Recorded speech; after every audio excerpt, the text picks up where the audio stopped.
బ్రహ్మాండమైన సభ ఏర్పాటు చేశాడు. పండితులను పిలిపించి నా ప్రశ్నకు జవాబు చెప్పాలి. దేవుడు ఎక్కడున్నాడు?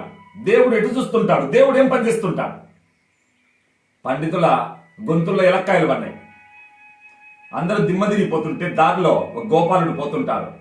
ఆ మాట విని, రాజా నువ్వు ఆజ్ఞయిస్తే నేను చెప్తాను.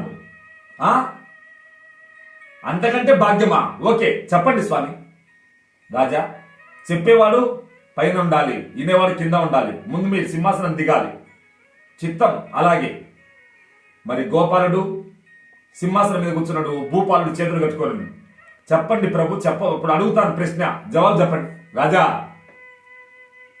ప్రశ్నలకు ముందుగా ఒక దీపం పెట్టండి, ఒక గ్లాస్ పాలు తెప్ప. చిత్తం ఏమంటే రాజభటుడు తెచ్చి పెట్టిండు. ఇప్పుడు అడిగే ప్రభు, ఆనందంగా అడగండి, దేవుడు ఎక్కడున్నాడు? రాజా, ఆ పాలలో వెన్న ఎక్కడుంది? అంతటా ఉంది ప్రభు. అలాగే దేవుడు విశ్వమంతా నిండి ఉన్నాడు. సరే, దేవుడు ఎటు చూస్తుంటాడు? ఆ దీపం ఎటు చూస్తుంది చెప్పండి ప్రభు.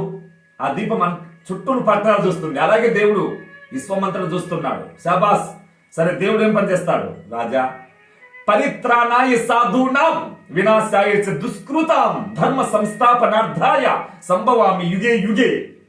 పరమాత్మ ఏం చేస్తాడా? భూపాలుణ్ణి అహముంటే గద్దె దింపి గోపాలుణ్ణి గద్దెపై ఆసీనుడిని చేస్తాడు.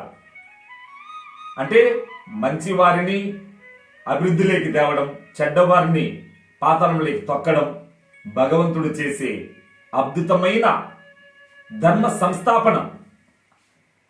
మహారాజా, పరమాత్మ ఆయన అనుగ్రహం దర్శనం పొందాలంటే ఈ మమకారం అహంకారం అనేటువంటి కట్టెలు కాల్చి జ్ఞానం అనే అగ్నిని రగిల్చి అందులో ఆత్మానుభూతి అనేటువంటి పవిత్ర సాధనటువంటి పాలను కాచి పవిత్రమైన శాంతి ప్రేమ దివ్య జ్ఞానం సంపాదించినప్పుడే నేతి ఎప్పుడైతే వెన్నపూస నెయ్యిగా మారిందో అగ్ని స్పర్శతో అప్పుడే గుమగుమ పరిమళం. అలాగే ఏ మానవుడైనా సరే ఒక సంఘానికి, ఒక సంస్థకు, ఒక వ్యక్తిని భావించినంత కాలం వాడు ఎవడైనా అల్పుడే. ఈ ప్రపంచమంతా పరమాత్మది. పరమాత్మని వారసుని నేను.